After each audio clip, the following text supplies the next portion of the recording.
no me soltará.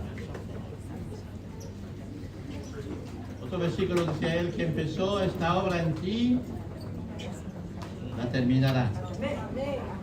¿No es así? Bienvenida Omar y Jessica.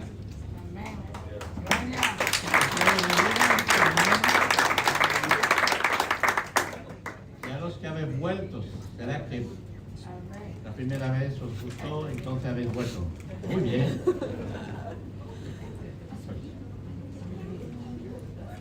Bueno, hoy nos toca un tema un poco difícil. Me costó un poquito a entender eso que el Señor me estaba diciendo, especialmente ahí. Que tengo el título herido por la iglesia. ¿Quién está herido por la iglesia? Bueno, si habéis vuelto, será que no fue tan grave, ¿no? O que lo estoy soportando, está bien. Bueno, soy consciente de que este título, este mensaje no solo llama la atención, pero es ciertamente doloroso. Por otro lado, siento que el Señor, de parte del Señor, que tengo que hablar sobre ello, y Dios habla también sobre ello en su palabra. En muchos lugares nos advierte que no va a ser tan fácil, tanto en el Antiguo Testamento como en el Nuevo Testamento. Y todos los que nos dedicamos a la predicación del Evangelio de Jesucristo nos hemos confrontado en un obstáculo tremendo, constante. Y seguramente que sabréis ustedes lo que estoy diciendo porque os habrá pasado a vosotros. El de encontrar personas que te dicen: háblame de todo menos de la iglesia y de la religión. Muchos hacen así. Los otros que no hacen así es que nunca han predicado por ahí. Efectivamente, la sociedad moderna no quiere oír de Dios. Vivimos en Europa, no sé en América Latina, pero bueno, en Europa, en todos los países nórdicos, Estados Unidos, Canadá, la era post-cristiana. Es que el cristianismo no tiene su atracción como antes porque la iglesia ha dado un tal testimonio negativo que la gente dice esto: háblame de todo menos de la religión cristiana, ¿no? Entonces cuando uno va a dar un testimonio y dice: mira a Jesús, no sé qué, entonces enseguida se levantan las barreras, ¿no? Y que la gente se pone a ver de qué me estás hablando, cuidadito, cuidadito. Porque la imagen que tiene, obviamente, es una imagen negativa. No es algo positivo, ¿verdad? Y entonces, efectivamente, pues vemos los casos de corrupción, de pedofilia, puesto a la luz, son absolutamente escandalosos. Y se entiende perfectamente que la gente tenga este tipo de reacción, ¿verdad? Lo que pasa es que en una bañera hay un bebé en medio de agua sucia. Entonces la gente coge la bañera y tira el agua sucia con el bebé dentro. Entonces, ¿me entiende lo que quiero decir? Es decir, que simplemente uno tira la religión con Dios y Jesús y lo tiran por ahí. La religión no es Dios y Jesús, y Dios y Jesús realmente no deberías de tirar. ¿Entendemos eso, no? Son cientos de miles de personas que están testificando haber sido abusados de una forma u otra por el clero o gente que se decían cristianos. Y todos estamos escandalizados por ello. Y ya es triste oír el testimonio de algunos de ustedes, incluso de decir: bueno, en mi infancia fui abusado por un miembro de mi familia. Es decir, el texto de la visión de alguien que confiaba, ¿no?, en su entorno, y de repente fue injustamente, obviamente, abusado o terrible. Es lo más terrible que puede ocurrir, ¿verdad? Y todo lo que supone del proceso de sanación, de curación por ello, por la confesión, por el perdón, por la restauración. Eso toma tiempo para quitar y para sanar las heridas que han sido cometidas ya desde la infancia, ¿verdad? Y eso se entiende perfectamente. Pero cuando se trata de hecho cometido por supuestos cristianos, sacerdotes, pastores, líderes de iglesia o simple creyente, que también existen casos de abusos en la iglesia evangélica. Abusos sexuales, abusos con el dinero, abusos de autoridad, así todo tipo de cosas que pueden herir a las personas y de manera tremendamente grave y terrible. Y yo estoy seguro que muchos de ustedes saben de lo que estoy hablando, que no estoy hablando en el aire a cosas que desconocen, ¿no? Entendemos que el problema es aún más grave, obviamente, y difícil de sanar. Pero quiero proclamar esta mañana, sí hay curación, Amén. hay liberación y hay renuevo en el Señor Jesús. Y Jesús habla del mal testimonio, por ejemplo en Mateo 18 y 6, y pone advertencia sobre eso. Y cualquiera que haga tropezar a un de estos pequeños que creen en mí, mejor le fuera que le colgase al cuello una piedra de molino de asno y que se le hundiese en lo profundo del mar. O sea que no anda con chiquita como dicen aquí, ¿verdad? Advierte. Y podemos estar decepcionados por muchas cosas en la vida, vivir momentos difíciles de desilusión en muchas áreas de la vida de uno, ¿verdad? Todo el mundo hemos sido desilusionados de un momento u otro por una cosa o por la otra, ofendidos por una situación o por una persona. Y todos de cierta manera hemos sido confrontados a momentos de desilusión, sentimientos por haber sido engañados, no forzosamente porque nos han abusado de pequeño y todas estas cosas, ¿no? Pero en todos los aspectos de la vida hay momentos donde uno confiaba o pensaba y de repente se da cuenta que no era así y se encuentra un poquito engañado, ¿verdad? Y muchas veces pasa eso. Pero entendemos que lo más doloroso es cuando nuestra confianza, nuestro amor, nuestra fe ha sido engañada por una persona a quien habíamos depositado esta confianza. Nos sentimos heridos, ¿verdad? Por eso, por ejemplo, el adulterio es tan doloroso y tan trágico y tan condenado en la vida. Porque hiere, destruye. Pero lo más doloroso es cuando somos traicionados por alguien que se dice ser el representante de Dios o que pretende que Cristo vive en él y que vivía una vida diferente. El rey David lo decía en su tiempo. Si leemos el Salmo 55, 13 al 10, dice, ¿por qué no me afrentó un enemigo? Eso podemos decir que es normal, ¿no? Que te sientas, pero sí, lo cual habría soportado, dice. Ni se alzó contra mí el que me aborrecía, porque me hubiera ocultado de él. Has sido tú que parecía ser mi amigo, mi compañero, mi hermano del alma. Tú y yo, mira a ver qué dice ahí, compartíamos dulces secretos y juntos andábamos por la casa de Dios. Así que el problema no es nuevo, ¿no? No es nuevo. Qué decepción, qué desilusión ahí transmite David. Junto íbamos a la iglesia, junto hablábamos a Dios. ¿Qué habían podido pasar? Ahí podemos imaginar miles de razones, obviamente, desde las peores, ¿no? El abuso y tal, o las más leves, porque también las hay muy leves, las hay que se sienten heridos por cualquier banalidades y se van de la iglesia y es moneda frecuente, ¿verdad? Mirando los videos de hace 25 años, no sé si habéis visto vosotros, ¿no? La cantidad, por ejemplo, hablando de cosas que conozco de nuestra iglesia, obviamente, ¿no? La cantidad de personas que hicieron parte de esta iglesia, que hemos amado, aconsejado, ministrado, y que por alguna razón se han ido. Muchos por traslado, obviamente, y cuando es el caso, o fueron llamados a otro ministerio, y cuando es el caso, pues, está el dolor de la separación, ¿verdad? Obviamente, pero este dolor no hiere. No es una cosa que nos va a herir, sino todo lo contrario, porque esta separación podemos decir, te bendecimos y que el Señor te bendiga donde tú vayas, ¿no? Y eso es extraordinario de poder separarse de esta manera, y en definitiva nunca nos separamos del todo, porque la gente vuelve o nos escribe o nos seguimos en contacto y todo eso. Pero no fue el caso de todo el mundo, ¿verdad? De todos los que se han ido. Así que estoy hablando realmente con los otros, con el que queda el dolor de la separación,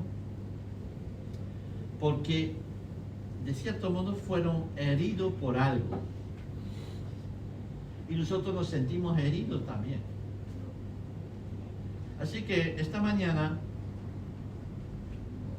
si tú eres, y yo me dirijo ahí a la cámara, ¿no? Porque probablemente están ahí quizás, algunos de ellos mirando, ¿no?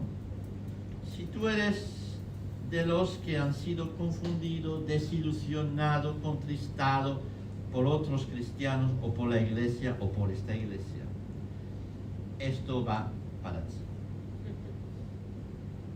La primera cosa que quiero decirte es simple, es que Dios lo sabe.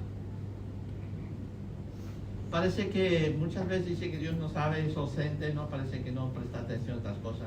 Todo lo contrario, Dios lo sabe. Y sabe todos los detalles de lo que ha pasado, incluso lo sabe mucho mejor que tú. Y tiene una visión mucho más correcta, obviamente, de tú y la situación que has vivido.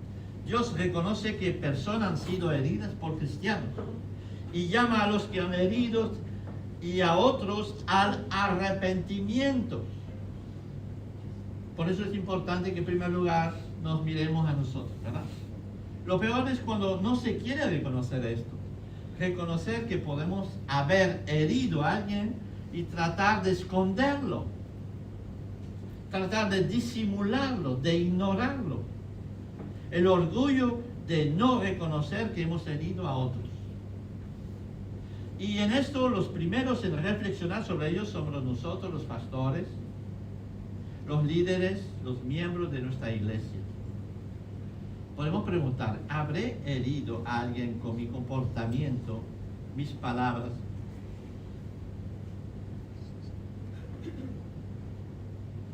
Y por eso se retiraron de nuestra iglesia. Porque cuando uno habla que fue herido por la iglesia, no se refiere a los muros, sino se refiere a las personas que componen la iglesia. ¿Estamos de acuerdo? ¿No? Así que lo importante es decir que Dios no niega eso. Las heridas que has podido recibir por personas de la iglesia, Dios lo sabe. ¿Quieres verlo? En Mateo 23:13 se dirige a líderes religiosos. Y Jesús se vuelca hacia los fariseos, a las personas que se supone tienen que dar ejemplo, y les está mirando. ¿Y qué dice ahí?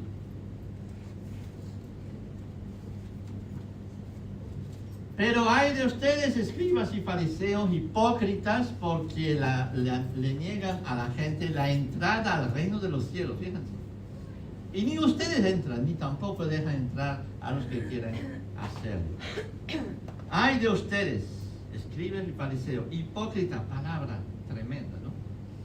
¿Sabes lo que significa la palabra hipócrita? Muchas veces la decimos así sin pensar mucho, ¿no? Nos suelta así para atacarla, ¿no? No, hipócrita significa una persona que tiene una máscara. Era una palabra para definir lo que hacía un teatro, ¿no? En el griego antiguo parece ser que los que hacían teatro, no solamente a veces se ponían máscara, pero también hacía teatro, ¿no? Es decir, que tocaban un rol que no era el de su propia vida, ¿no? Y Jesús se dirige hacia ellos, dice, ustedes están haciendo un teatro. Yo me pregunto, ¿hasta qué punto hacemos un teatro nosotros, verdad? Y que la gente se da cuenta, entonces se va. Ay, ay, ay. Y Jesús le está mirando y poniendo el dedo en la llaga, ¿no? Dice, porque devoran las casas de las viudas y como pretexto hacen largas oraciones. Por eso mayor será su condenación. Ay de ustedes, escriba y fariseo, hipócritas, porque recorren mar y tierra en busca de seguidores, y una vez que los consiguen, los hacen 2 veces más hijos del infierno que ustedes. Wow. Yo les aconsejo escuchar de José de Segovia, que dice Ruta 66, no sé si conoce, además la música es tremendo, es fantástico, y está hablando justamente la semana pasada del capítulo 21 de Mateo, donde Jesús echa fuera a los vendedores del templo, ¿verdad?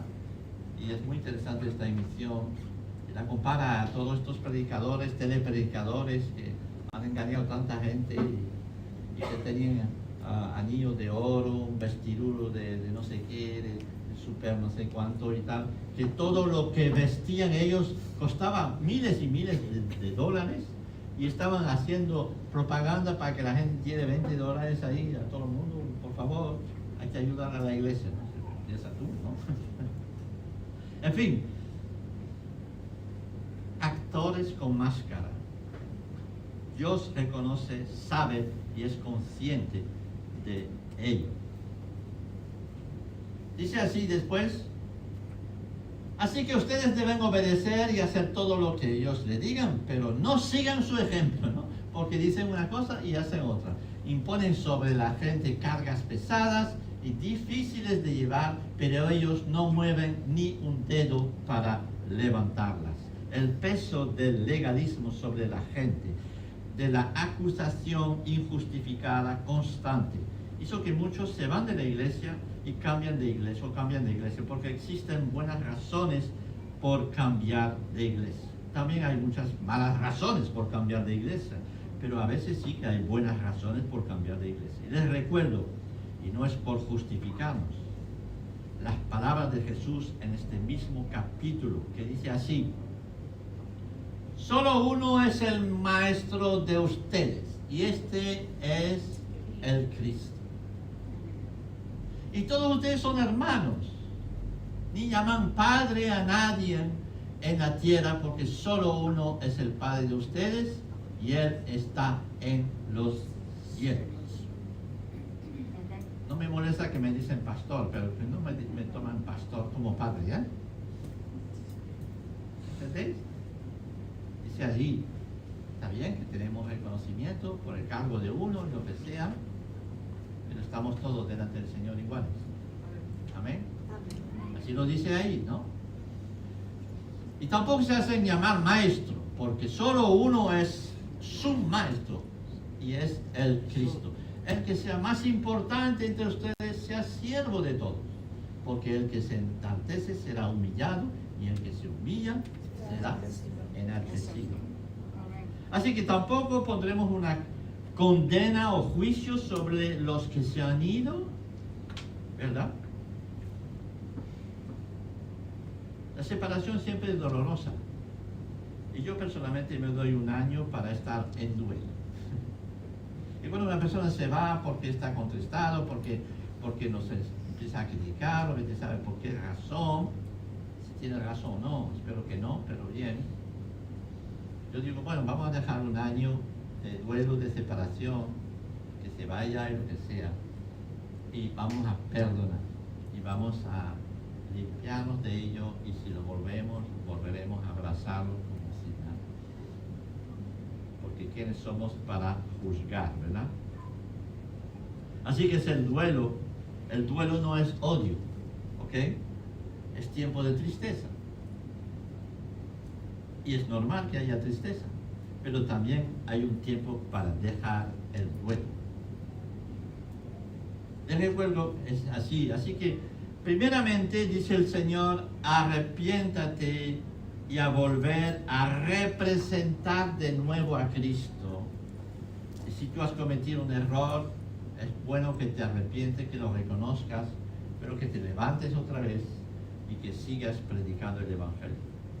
En Isaías 58, 4, 9 y 13, vamos a leer algunos pasajes. Dice así: aquí estoy, si quitas de medio de ti el yugo, el dedo amenazador y el lenguaje hueco, y si compartes tu pan con el hambriento, y si te satisfaces el hambre de los afligidos, entonces tu luz brillará entre las tinieblas, y la oscuridad que te rodea será como el mediodía. Entonces yo, el Señor, te guiaré siempre y en tiempos de sequía satisfaré tus sed.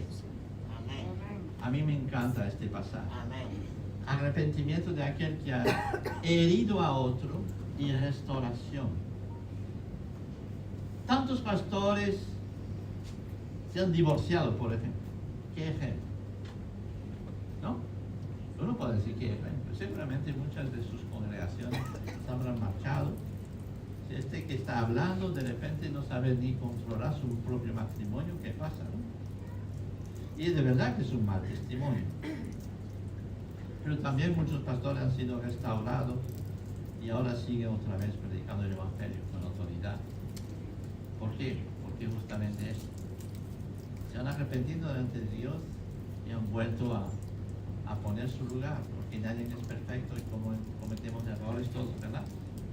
Eso no justifica lo que ha pasado, pero Dios perdona lo que ha pasado, que es otra cosa. Amén. Amén. Así que primeramente el arrepentimiento. Así que se lo digo a cada uno de nosotros. Si has herido a alguien, arrepiéntate, pida perdón a Dios y a la persona que has ofendido. Preséntate a Dios hoy, arrepiéntate y deja de avergonzar al pueblo de Dios, al cuerpo de Dios, perdón. Y a los que se fueron, solo quiero decirle una cosa. A los que se fueron, quiero pedirles sinceramente perdón si les hemos herido.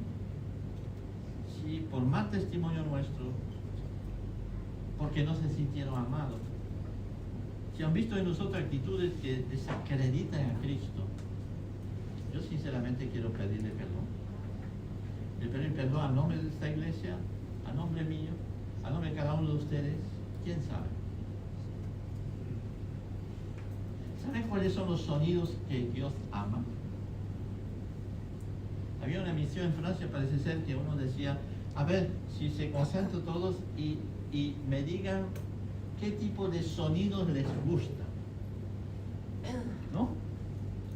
¿Qué tipo de sonidos les gusta? Y se le preguntó a un famoso cuáles eran los sonidos que él amaba oír. Y se han preguntado una vez esto, vosotros mismos, ¿qué sonido les gusta oír? Por ejemplo, el mar, los pájaros, un niño reírse. Eso contestaba la gente. Uno decía el sonido de nuestra propia voz. Ah, me encanta mi voz. Cada uno piensa en cosas, ¿no? ¿Y cuál es el sonido que odian? Uno diría, el coche de mi vecino, yo puedo decir eso. El coche de mi vecino con reggaetón a tope por la mañana. Ya el reggaetón no me gusta mucho, pero por la mañana además, pues, y por el coche. O el sonido del despertador, para muchos de ustedes, ya lo sé. O el sonido de la guerra, o el sonido de un niño que llora. ¿Y cuál es el sonido que Dios odia? Dios odia el sonido de los hipócritas, de los que hablan y que no son. Le duelen los oídos. De los que hablan y que hacen lo contrario, que dicen ser cristianos y se comportan a veces peores que los incrédulos, que viven una doble vida. Oído el sonido de una iglesia legalista que acusa, que pone carga sobre sus fieles, de la iglesia que habla y que no hace nada, que no sabe reconocer el mal que hace. Pero Dios ama el sonido de una iglesia que vive en justicia, que es suficientemente humilde para pedir perdón, que sabe reconocer delante de Dios y los hombres sus fallos. Dios ama el sonido de una iglesia que ama a los pobres y que actúa a favor de ellos, que anuncia la gracia, la justicia, que ama en acción, de una iglesia que le representa en esta tierra. ¿Quién dice amén? Amén. Así que como pastor yo te pido perdón por el mal que la iglesia en general, toda la iglesia en grande, ha hecho, Ahora quisiera tratar de explicar por qué la iglesia, para terminar, por qué la iglesia y los cristianos llegan a herirse unos a otros. ¿Por qué puede llegar que los cristianos hieran a otros? Porque ocurre, es indiscutible. Y por otro lado, no debería de ocurrir, pero ocurre. ¿Cómo es posible que este que se dice cristiano actúa de esta manera? Y las respuestas que les voy a dar no son una disculpa o atenuante a nuestra responsabilidad. La iglesia local la compone de persona enferma en vía de curación. ¿Sí? Así que no estamos aquí en esta iglesia porque somos buena gente. Estamos en esta iglesia porque estamos en proceso de recuperación. Amén. Así que no somos perfectos y no quiero disculparme con esto, pero es así. Dice así, Tito 1:16, profesan conocer a Dios, pero con los hechos lo niegan, siendo abominables, rebeldes, reprobados en cuanto a toda buena obra. Dice así. Y después, el autor de los Hebreos, vamos a leer, no, primero, muchos dicen que son cristianos, primero. Esa es la primera razón. Muchos dicen en la iglesia que son cristianos, pero no han nacido de nuevo. No pertenecen a Dios, aún viven en tiniebla, incluso si asisten a la iglesia. Sus obras lo demuestran. ¿Por qué? Están en la iglesia por tradición familiar, por cultura cristiana, pero no por una conversión de corazón. Creer en Dios no hace de uno un cristiano. ¿No lo sabías? Pero escuchar música cristiana no hace de uno un cristiano, ¿cierto? ¿No? Aceptar a Jesús como Señor y mi Salvador, reconocerse pecador, arrepentirse de ellos y reconocer que Jesús ha pagado por ellos, recibir así su perdón, su gracia y creer en ello, y además desear ardientemente caminar en sus pasos, hace de mí un cristiano. Amén. Gloria a En el Dios. Evangelio de Mateo, Jesús dice que unos vendrán a él al final diciendo: hemos hecho milagros, hemos hablado en lengua, montamos un canal de televisión y todo el mundo se sanaba ahí, no sé, hemos sanado a enfermos en tu nombre.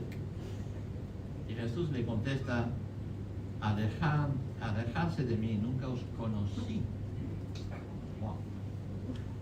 Así que podemos dar una pinta de cristiano tremendo y no haber pasado por el nuevo nacimiento. Y yo, perdón que insiste, pero siempre les diré esto a ustedes todos. ¿Ah? Y quizás volveremos domingo tras domingo, volver a hablar lo mismo. Es como uno que tiene que saltar en paracaídas. Está bien que revise su paracaídas antes de bajar, ¿vale? Que esté seguro que el paracaídas al cual confía es el correcto. Y la fe para ser cristiano hay que pasar por la puerta, no por la ventana o tratar de... Y aquí no queremos fabricar cristianos, ya se lo dije a alguien esta semana. Queremos que nazcan cristianos de nuevo. Así que así vamos, ¿no? Así, mis discípulos los conoceréis a sus frutos, dice el Señor. No a sus tatuajes cristianos, a sus músicas cristianos, a sus crucecitas en las orejas. No porque declaran grandes discursos en línea, sino porque llevan frutos. Y Santiago declara: tú dices creer en Dios, los demonios también creen. Y tiemblan por lo menos. Debería de temblar todos, ¿no? Dices tener fe. Enséñame tus obras, dice Santiago. Denunciar a alguien que dice ser cristiano pero que se acuesta con su novio, su novia, sin estar casado, no es legalismo, es justicia. Vamos a ver. Vean 2 Corintios, porque hay un ejemplo de esta historia. Les cuento ahora. En 2 Corintios. Esto primeramente. Entonces, hay gente que viene a la iglesia y que no son cristianos todavía. Ojalá pronto lo entiendan y se conviertan de verdad. Amén. Y para eso, bienvenida a todos. Gloria a Dios. Aquí no había una barrera. Usted no puede entrar, que no está convertido. Soy yo para decir esto. Al contrario. Estoy juzgando, solamente queremos que todo el mundo venga y realmente haga una experiencia personal con el Señor. Amén. Hay una segunda clase de personas que vienen a la iglesia que también puede causar problemas, como yo. Ya veremos que todos estamos concernidos sobre esto. Y muchos dicen que son cristianos, ¿verdad? Pero el autor de los Hebreos está describiendo un tipo de cristiano.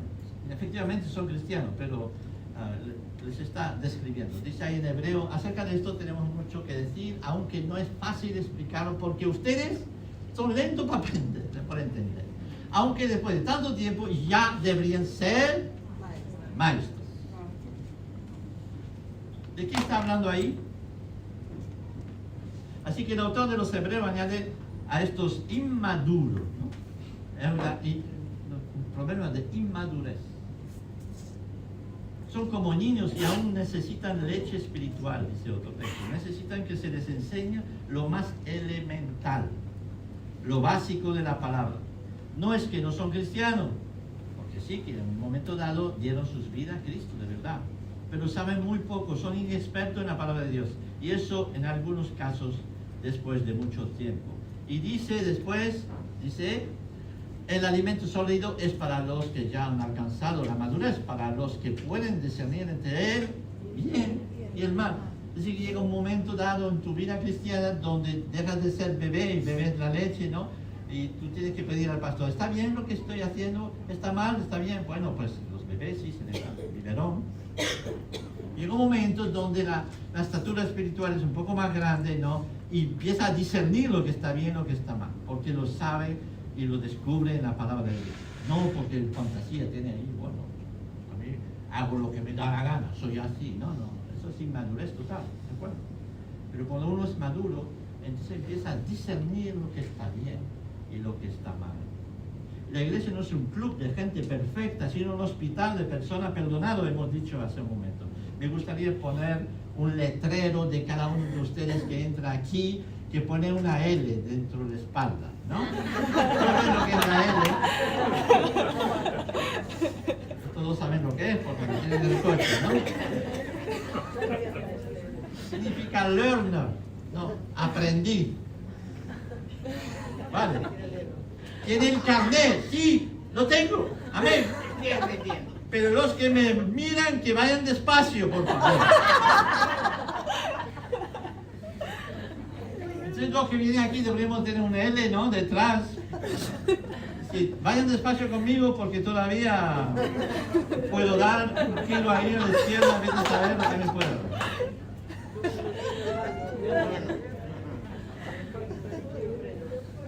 Significa que todavía estoy ahí aprendiendo, ¿vale? Dios no ha terminado su obra en mí. Y no es una disculpa, pero hay que entender que los hay que son como niños espirituales aún y puede ser que hieran a otros. O son terribles, ¿cómo se dice? Terribles, ¿no? Fácilmente, ¿no? Se pueden herir fácilmente. No sé, hay otra palabra un poco, ¿no? Susceptibles, no sé, que pueden ser heridos fácilmente porque son frágiles, ¿no? Sensible. Y reflexiona un momento, ¿no? Cuando eras tú adolescente, ¿no te has pintado los pelos en azul? Pues no es normal. Hombre, a la hora ahora es tatuarse. Un paréntesis, ¿eh? Los pelos se cortan, se vuelven al estado normal. El tatuaje no se borra. Así que piénsalo bien, inmaduro. Y tu inmadurez puede confundir a otros, es ahí donde está el problema. ¿Entiendes? La 1 Corintios 10:23 dice algo muy interesante. Todo me es lícito, es decir, en definitiva no estoy ahí bajo el yugo de uno, no puedes, no debes, tienes que entender que hay cosas que son buenas, otros son normales, no pasa nada, y otras es preferible que no las hagas. ¿Por qué? Pueden inducir en error a otros. Vamos a ver. Yo en mi tiempo decía, no puedes beber alcohol. No creo que sea el gran problema entre nosotros, pero podría ser que un día venga gente con problemas de alcoholismo profundo y que nos vean tomar cerveza. O sea, yo tomo una cerveza y no me siento condenado por eso, entendemos eso, ¿verdad? Pero sí puedo inducir en error a otros.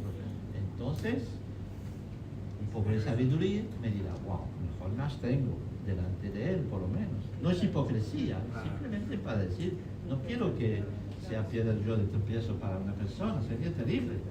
Además, Jesús me dijo que me va a colgar me tirar en el mar. Mejor que no. ¿Me entendés lo que quiero decir? Es que si no queremos herir a nadie, pues quizás vamos temblando en la vida. No es el tema. El tema es como dice aquí, todo me es lícito, ¿vale? Todo me es lícito. A ver, que no sea pecado, obviamente, ¿no? Pero no todo es útil y todo conviene. El inmaduro no sabrá lo que edifica y lo que no edifica. El maduro no buscará su propio bien, sino el del otro. Es lo que dice ahí. ¿Ah? Yo miro hacia atrás y me horrorizo mirar mis fotos antiguas, ¿no? Por tanto, no tanto por mi aspecto, pero por las tonterías que hacía, incluso en mis primeros años de convertido. El espíritu de juicio, peleas doctrinales, inmaduros. Gente que han ido a la iglesia porque se han ido a la iglesia porque alguien no les saludó, inmaduro. Tantos cristianos están en la iglesia pero aún no están en Cristo, enraizados en su palabra, llevan fruto de gozo, de pureza y de templanza. Entonces van creciendo. Crece normalmente, ¿no? Para terminar, quiero referirme a una tercera causa. Hemos visto, no conoce a Jesús, no vive en Jesús, viene a la iglesia, muy bien, la fachada, lo que sea. Segundo, conoce a Jesús, amén, gloria, hicieron una experiencia con él, pero son totalmente inmaduros todavía, entonces pueden ser causa de muchos conflictos y de herida, obviamente, hacia otras personas. Y hay una tercera parte que es quizá la más terrible en definitiva. Es lo que dice Pedro en la segunda Pedro 5:10, dice así: igualmente, jóvenes, estad sujetos a los ancianos y todos sumisos unos a otros, revestidos de humildad, porque Dios resiste a los soberbios y da gracias a los humildes. Y después, sed sobrio y velad, porque vuestro adversario, el diablo, como león rugiente, anda alrededor buscando a quien devorar, al cual resistir firme en la fe, sabiendo que los mismos padecimientos se van cumpliendo en vuestros hermanos en todo el mundo. Describe Pedro a cualquiera de nosotros que puede tener un momento de tentación, de dejarse llevar, y el diablo está ahí a ver si te pillo.